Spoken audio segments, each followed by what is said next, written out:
성경에는 하나님의 속성, 하나님의 성품을 표현하는 많은 표현들이 있습니다.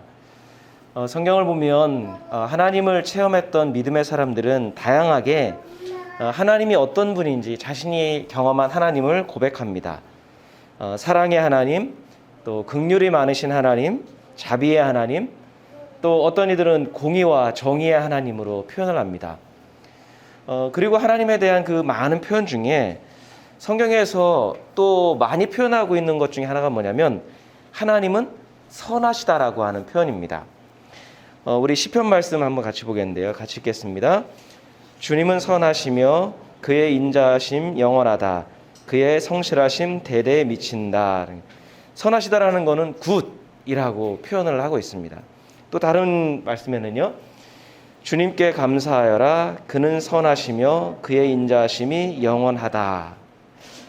그러니까 하나님을 겪고 하나님을 체험했던 그리고 하나님을 알았던 사람들은 하나님이 선하신 분이라는 것을 알고 있었습니다. 그리고 그 하나님의 선하심을 경험했을 때 그들이 하나님을 선하시다라고 노래를 한 거죠. 보는 것처럼 선하다는 말은 영어로 good입니다. 그러니까 우리가 일상적으로 어떤 좋은 상황 그리고 뭔가 선한 그리고 잘 되는 상황을 굿이라고 하죠. 그러니까 하나님이 굿이라고 하는 말은 좋으신 하나님, 또 우리가 그 아랫사람한테 주로 표현한다고 생각하는데 착하신 하나님이라고 표현하면 좀 어떨까요? 그러니까 하나님이 좋으시다, 하나님이 선하시다, 그리고 하나님이 착하시다 라는 말이죠. 근데 이 좋다는 말은, 이 굿이라는 말은 원래 하나님 신을 뜻하는 God에서 왔다라고 합니다. 그래서 우리가 아침 인사를 뭐로 하죠? 굿모닝이라고 하죠. 굿모닝은 원래 God's morning에서 왔다고 합니다. 그러니까 좋은 아침은 어떤 아침이에요? 신이 함께하는, 하나님이 함께하는 아침을 좋은 아침으로 여겼던 것 같습니다. 우리 헤어질 때 인사는 뭐죠? 굿바이라고 하죠. 근데 이 굿바이도 God be with you라는 말에서 왔다라는, 그러니까 신이 당신과 함께 하기를, 헤어지면서 그렇게 인사했다는 거죠. 그러니까 이렇게 사람들은 신이, 하나님이 나의 삶에 함께하는 그런 삶을 좋은 삶, 선한 삶으로 여겼다라고 하는 겁니다. 성경에서 또 우리가 볼 때 선하고 좋으신 하나님께서 만드신 이 세상이 처음에는 어땠었나요? 하나님이 세상을 만드시고 만든 것을 보실 때마다 어떻게 평가했죠? 창세기에 보면 뭐라고 표현했어요? 보시기에 좋았다. He saw it is good 이라고. 그러니까 하나님 볼 때 굿인 거예요. 너무 좋아요. 네. 보시기에 좋았다는 건 뭐예요? 눈으로 볼 때 그럴싸했다라는 게 아닙니다. 눈으로 볼 때 겉보기에 그냥 좋았다라는 게 아니라 하나님 보실 때 세상에 선한 것들이 가득 차 있다라는 것. 그 세상에 하나님께서 계획하셨던 것, 하나님의 뜻, 하나님의 질서가 그 안에 고스란히 담겨 있었기 때문에 좋았다라는 거지. 그냥 단순하게 외적으로 화려하고 외적으로 아름답다는 얘기가 아니에요. 그러니까 선하신 하나님께서는 어떤 일들을 하실 때마다, 행동을 하실 때마다 그 선하심을 드러냈다는 거예요. 그게 창조 사건부터 시작이 되는 겁니다.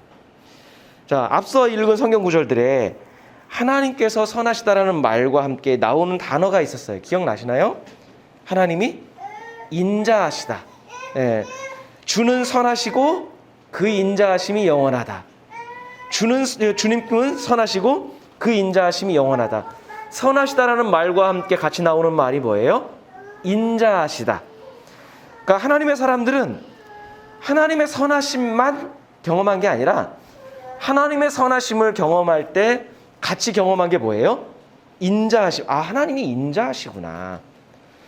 그러면 우리는 인자하다라고 할 때는 보통 뭘 떠올리죠? 따뜻하고 부드럽고 뭔가 이렇게 너그러운 어떤 인상을 떠올립니다. 하지만 우리가 누군가를 떠올리면서 아, 그 사람 인자해라고 할 때는 그냥 겉보기에 있는 표정만을 우리가 생각하나요? 그게 아니라 그 사람으로부터 어떤 친절을 받았을 때, 그 사람으로부터 호의를 받았을 때, 그 사람과의 어떤 사건에서 경험된 어떤 좋은 기억들, 체험들을 생각할 때, 그 사람 그래 인자하지.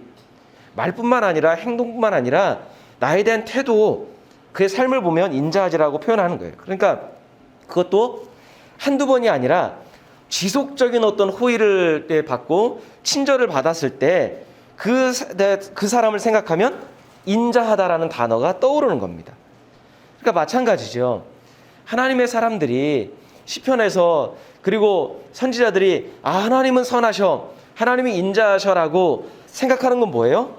하나님으로부터 그런 친절과 호의를 받았던 경험, 삶의 경험이 있고 그것이 한두 번에서 그친 게 아니라 지속적으로 나에게 경험이 되었기 때문에 하나님은 인자한 분이라고 하는 그 이미지가 그들의 머릿속에 각인이 되어 있는 거죠. 그러니까 하나님의 돌보심, 하나님의 도우심, 그리고 하나님의 동행하심을 같이 경험한 거예요. 그래서 바울은 이 선하다라는 것이 성령의 열매라는 것을 우리에게 알려줍니다. 우리 갈라디아서 말씀 같이 다시 한번 읽겠습니다. 그러나 성령의 열매는 사랑과 기쁨과 화평과 인내와 친절과 선함과 신실과 온유와 절제입니다. 이런 것들을 막을 법이 없습니다.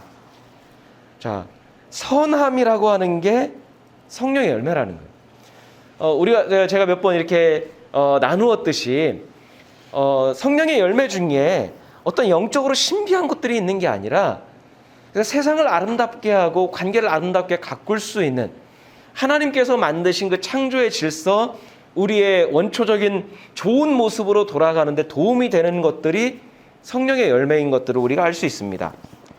그러니까 신자가, 하나님 믿는 사람들이 선함의 열매, 선함이라고 하는 성령의 열매를 맺는다는 건 뭐예요? 간단하게 얘기하면 선한 사람이 된다는 거예요.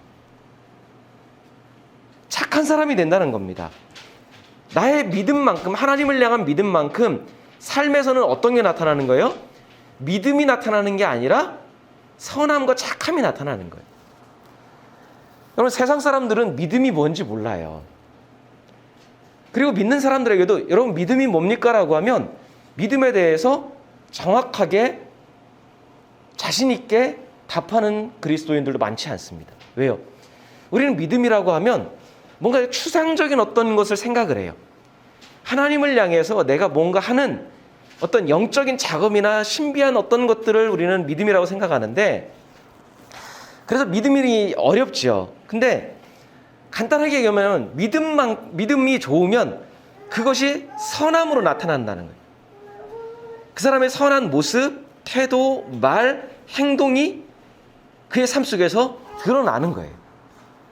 그러니까 우리가 믿음이 좋다라고 하면 뭐예요? 그 사람이 얼마나 선한가를 보면 알 수 있습니다. 자, 좋은 식구, 좋은 이웃, 좋은 친구, 좋은 동료가 된다는 거예요.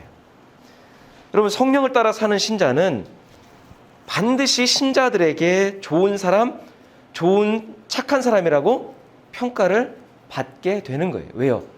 성령께서 나를 이끌어 가시는데, 성령께서 내 마음, 내 생각, 내 말을 다듬어 가시고 이끌어 가시는데 나의 평가가 달라질 수밖에 없게 되겠죠. 교회는 좋은 교회로, 그리고 선한 교회로 소문이 날 수밖에 없는 거예요. 근데 만약에 우리가 신앙생활을 정말로 열심히 하는데도 불구하고 주변에 있는 사람들이 교회를 향해서, 나를 향해서 저 사람 선해, 착해, 좋은 사람이야, 좋은 교회야 라고 평가하지 않는다면 그 믿음이 진짜일까, 아니면 실체가 없는 허상일까를 한번 생각해 봐야 합니다. 선하신 하나님을 믿는데 신자의 삶 또한 선한 게 당연한 게 아닐까요? 내가 바라보고 믿고 따라가는 하나님이 선해요. 그러면 나의 삶도 선할 수밖에 없는 거 아닌가요? 선하신 하나님의 말씀을 따르고 세상에 십자가의 선한 역사를 이루신 예수님을 믿고 선하신 성령께 압도되어 살아간다면 선함이 나타날 수밖에 없는 거죠. 그런데 세상에 살면서 선한 삶을 사는 게 사실 쉬운 일은 아닙니다. 선한 삶을 사는 게 어렵지요. 내가 선하게 하나님 뜻대로 살겠다라고 마음을 먹어도 세상을 살다 보면 선하게 살려고 하는 우리 마음이 흔들리는 것이 우리 삶의 실제적인 모습입니다. 왜요? 악한 사람들이 잘 돼요. 불의한 사람들이 성공을 해요. 그럼 우리가 갖고 있는 건 뭐죠? 선하게 살고 착하게 살면 하나님께서 우리 삶을 부요하게 하시고 길을 형통하게 하시고 잘 되게 해야 하고, 그 다음에 악한 사람들은 뭔가 꼬이고 망해야 되는데 세상에 살다 보면 뭐가 더 많아요? 악한 사람들이, 불의한 사람들이 잘 되는 경우가 너무 많아요. 오히려 착하게 살려고 하고 하나님 말씀대로 살려고 하는 내 삶이 어렵고 고난이 있으면 우리 마음이 흔들립니다. 근데 그게 비단 우리의 시대뿐만 아니라 이미 사람이 존재하는 시대부터 그게 있었던 모습 같아요. 그래서 오늘 본문의 시편 기자도 이렇게 고백을 합니다. 같이 한번 읽을까요? 악한 자들이 잘 된다고 해서 속상해하지 말며 불의한 자들이 잘 산다고 해서 시세워하지 말아라. 왜 이렇게 시편 기자가 이야기를 할까요? 그런 일들이 있는 거예요. 믿음의 사람들이, 선한 사람들이 살다 보니까 남들이, 악한 사람들이, 불법을 행하는 사람들이 잘 되는 거 보면서 속상한 거예요. 시세워하는 마음이, 시기하는 마음이 생긴 거예요. 그러면서 어떤 마음이 들어요? 믿음으로 사는 게 부질없나? 착하게 살려고 하는 게 정말로 의미가 있는 건가? 과연 선하게 살면 정말 하나님께서 선함을 이루시는 건가? 처음에는 불평이 생깁니다. 그리고 부러워하죠. 인간인데 나도 잘 되고 싶고 나도 성공하고 싶고 나도 부유하게 살고 싶은데, 그러면서 어떤 마음이 들어요? 굳이 내가 선하게 살아야 되나? 내가 굳이 이렇게까지 선한 삶을 착하게 살아야 되나? 분노하기도 하고 하면서 나중에는 어떻게 됩니까? 악을 행하지는 않지만 우리의 선함의 기준이 낮아지는 거죠. 악을 행하지 않고 불의를 행하지 않는 것 정도, 내가 선을 행하지 않고 착하게 남들을 위해서 선을 행하지 않지만 불의를 행하지 않고 악을 행하지 않는 것만으로도 어떻게 해요? 나는 괜찮은 사람이야. 이 정도면 되지라고 하는 현실적인 타협하는 마음이 우리에게 생긴다라고 하는 거죠. 여러분, 우리 사회에서 선하게 산다는 기준이 어떻게 바뀌었습니까? 예전에는 우리가 얘기하면서 그런 얘기들도 많이 있었어요. 그러니까 옛날에는 아이들이 잘못하면 동네 어른들이 혼내주기도 하고 바른 길로 이끌어주기도 하고 뭔가 악하고 도덕적인 기준에서 벗어나는 거에 대해서 서로 잡아주는 게 있었습니다. 근데 지금은 뭐냐면 그저 그냥 법을 범하지 않는 범위 내에서 살면 그 정도면 돼도 선한 사람이야. 남에게 피해 주지 않고 다른 사람에게 폐만 끼치지 않아도 선한 사람이야.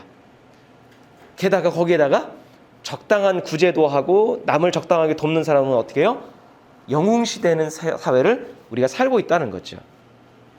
불법을 행하지 않고 불의에 타협하지 않는 사람은 정말 특별한 사람으로 인정을 받습니다. 정직하게만 살아도 대단한 사람으로 인정받습니다. 약속만 잘 지켜도 남다른 사람입니다. 사람 사이에 지켜야 될, 지금까지 예를 든 게 뭐예요? 정직과 성실과 불의에 타협하지 않고 이 사람과 살아가야 하는 것은 뭐예요? 사람 사이에서 지켜야 될 평범하고 당연한 일들이에요. 근데 평범하고 당연한 그 일을 행하기만 해도 이제는 어떻게 해요? 영웅 대접을 받아요. 특별한 사람으로 추앙을 받습니다. 그래서 그럴까요? 바울은 디모데에게 편지를 보내면서 말세에는 사람들이 이런 특징을 보일 것이다 라고 이미 2000년 전에 이야기를 했습니다. 같이 한번 읽겠습니다. 무정하며 원한을 풀지 아니하며 비방하며 절제가 없으며 난폭하며 선을 좋아하지 않으며. 그러니까 불법을 행하지 않는 정도가 아니라 선을 싫어하니까 선을 행하는 것이 부질없다고 느껴지는 거예요. 그건 뭐예요? 점점 이기적이 되어 간다는 겁니다.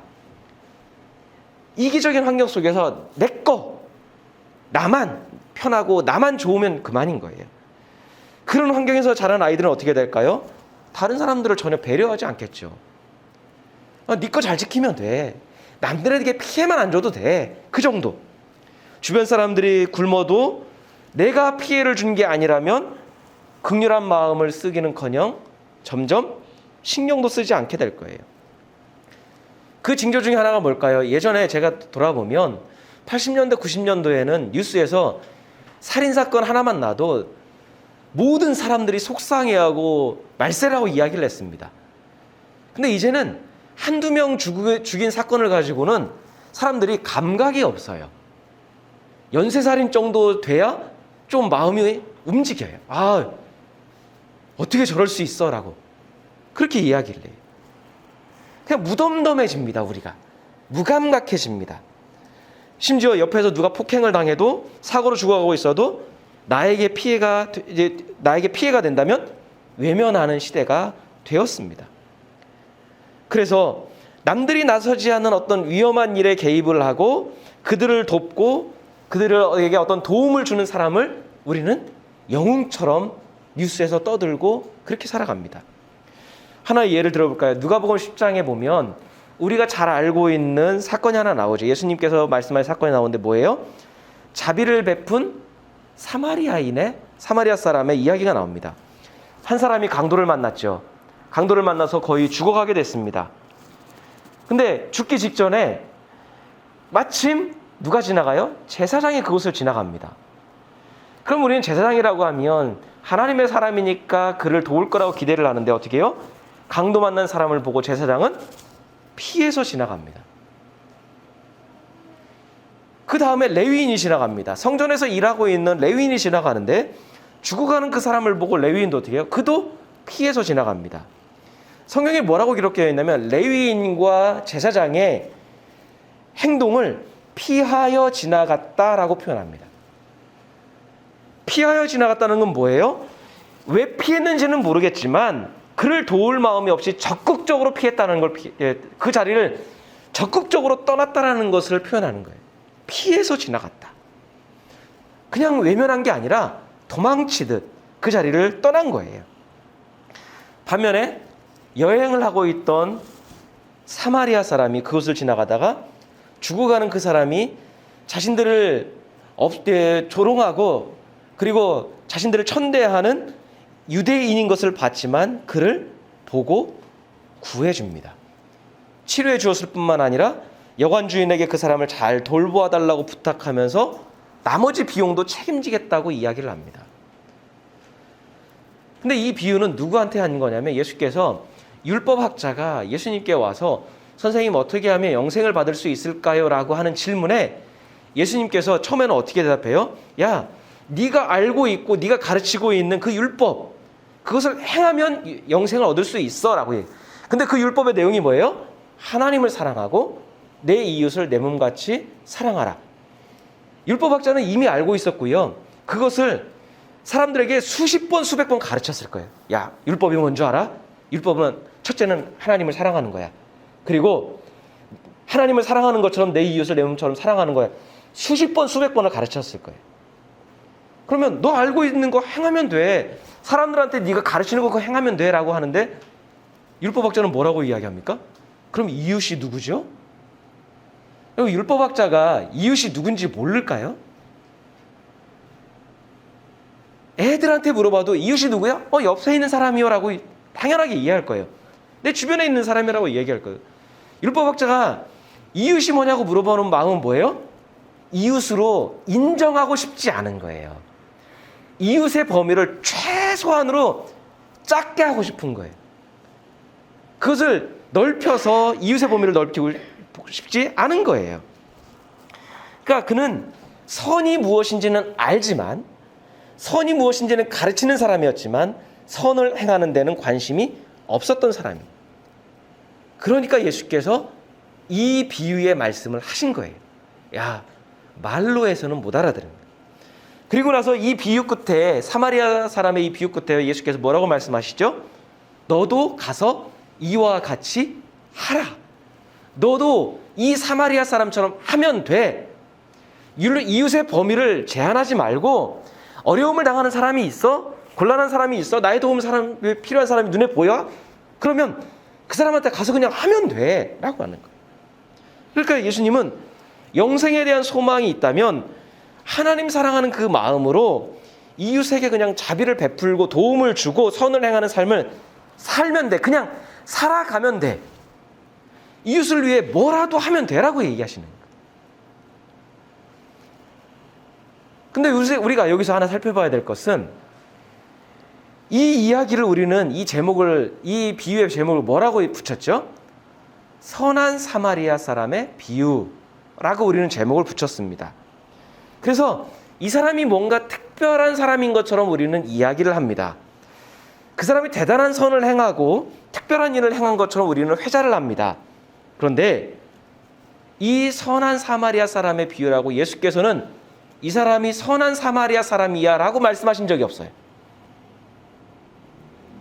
성경에서 예수님은 이 사람이 선한 사마리아 사람이기 때문에 그렇게 했다고 말씀하지 않으세요. 그 사람이 대단한 일을 행한 것처럼 묘사하거나 이 사람을 뭔가 포장하지도 않으세요. 이 사람에 대해서 칭찬도 하지 않으시고 부연의 말씀도 안 하세요. 그냥 담담하게 이 사람이 가다가 어려운 사람 보고 죽어간 사람 보고 이렇게 했어.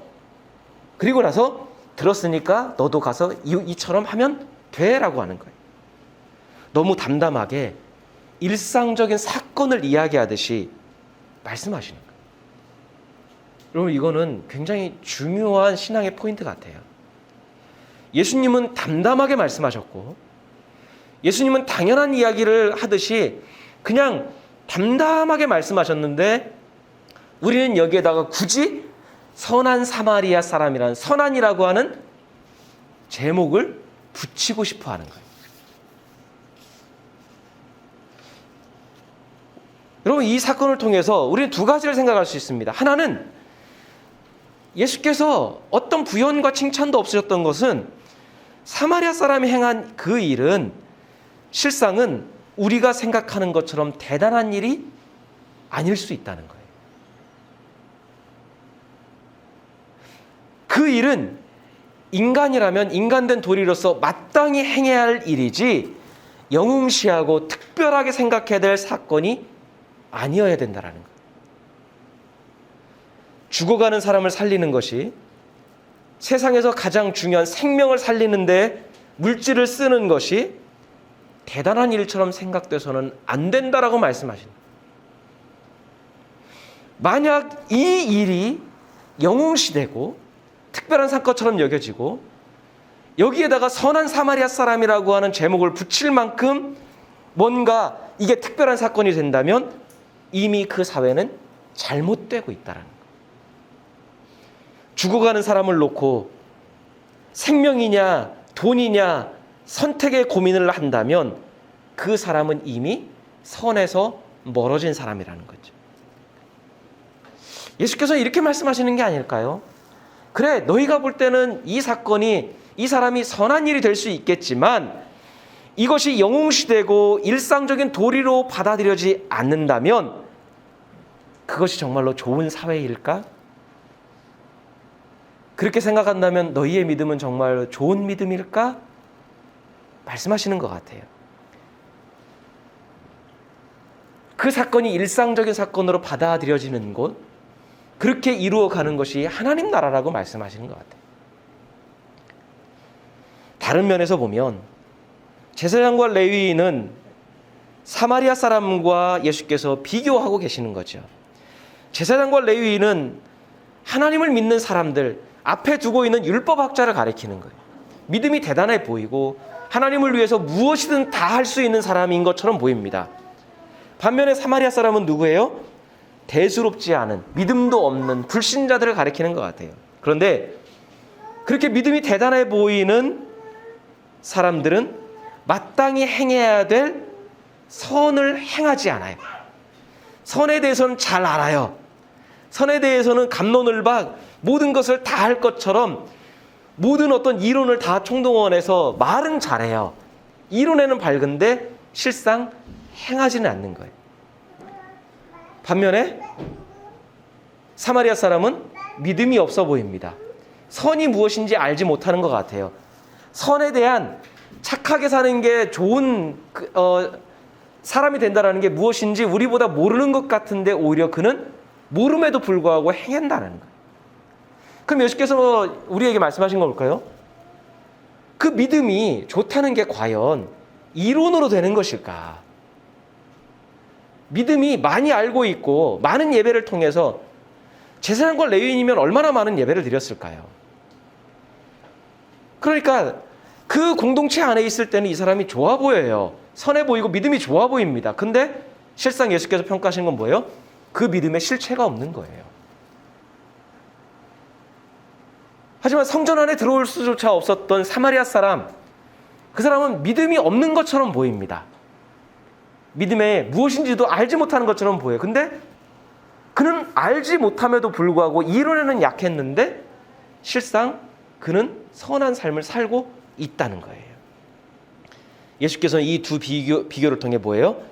이율배반적이고 허울만 좋고 알맹이가 없는 우리의 신앙생활을 말씀하시는 게 아닐까. 너희의 믿음의 실상은 불신자들보다 못할 수 있어 라고 말씀하시는 게 아닐까.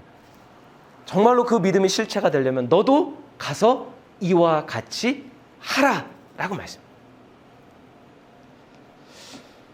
여러분, 성경은 하나님의 선하심을 거듭 말씀하시면서 신자의 삶이 하나님의 선함을 닮아야 된다는 걸 누누이 말씀합니다.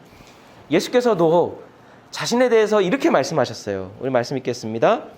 나는 선한 목자이다. 선한 목자는 양들을 위하여 자기 목숨을 버린다.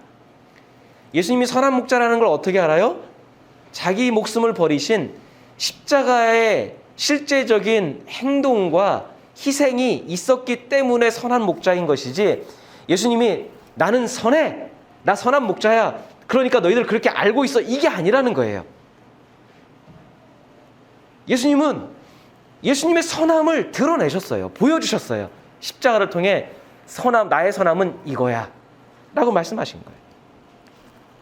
자, 사도행전에서는 바나바를 이렇게 소개합니다. 같이 읽겠습니다. 바나바는 착한 사람이요 성령과 믿음이 충만한 사람이었다. 그래서 많은 사람이 주님께로 나아왔다. 자, 성경은 바나바를 소개할 때 믿음보다 성령의 충만함보다 오히려 착한 사람이라는 것을 먼저 앞에 세웁니다. 여러분, 바나바는 공동체의 가난한 사람을 위해서 자신의 소유를 팔아서 나누어 주었습니다. 그러니까 사람들이 이 사람 착한 사람이야라고 평가를 한 거예요. 단순하게 성경적 이론적 평가가 아니라 이건 사람들의 평가였습니다. 그런데 그가 착한 사람이었기 때문에 이루어진 결과가 뭐예요? 그의 착한 행동으로 많은 사람이 주님 앞에 나올 수 있었다는 거예요. 그의 성령과 믿음의 충만함이 아니라 그의 착한 행실을 통해서 나온 거예요. 그러니까 성경에서는 오히려 성령과 믿음이 충만함보다 착하다라는 걸 앞에 세웠던 것 같아요. 자, 그리고 바울은 디모데에게 성경의 유익을 이렇게 설명을 합니다. 같이 읽겠습니다. 성경은 하나님의 사람을 유능하게 하고 그에게 온갖 선한 일을 할 수 있게 하는 겁니다. 우리는 성경이라고 하면 어떤 걸 생각합니까? 우리의 믿음을 키우는, 천국 가는 비결을 가르쳐주는, 우리는 성경을 보통 그렇게 생각을 합니다.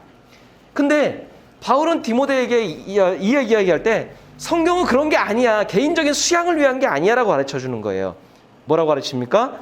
하나님의 뜻을 깨닫게 해서 선한 일을 할 수 있도록 도와주는, 능력을 주는 게 성경이라고 말씀하고 있는 거예요.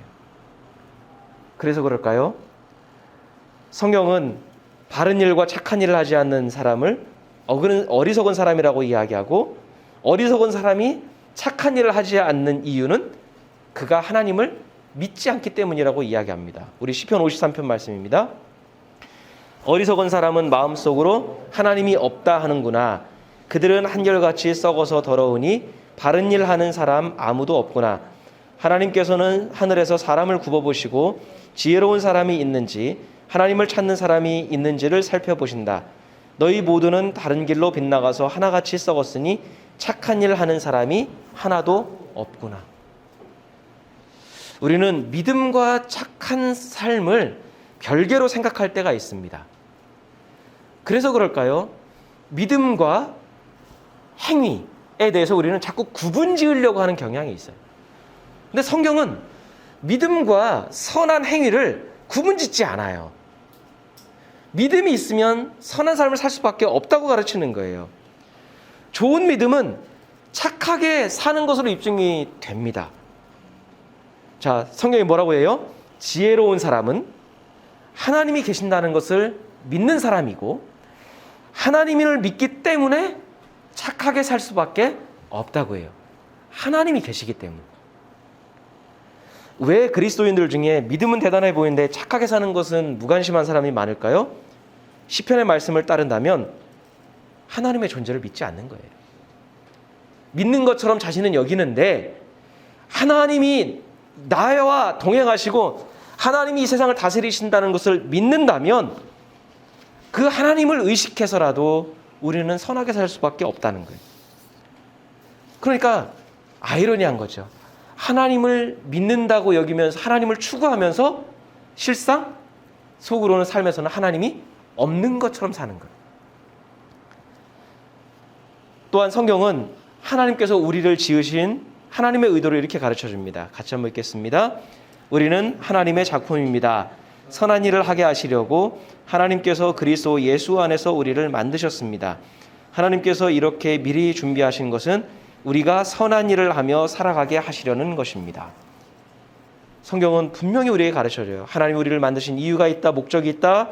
그거는 그리스도 예수 안에서 선한 일을 하며 살아가게 하시려는 것이다. 쉽게 얘기하면 세상에서 착하게 살려고 살기를 하나님이 원하신다라는 거예요.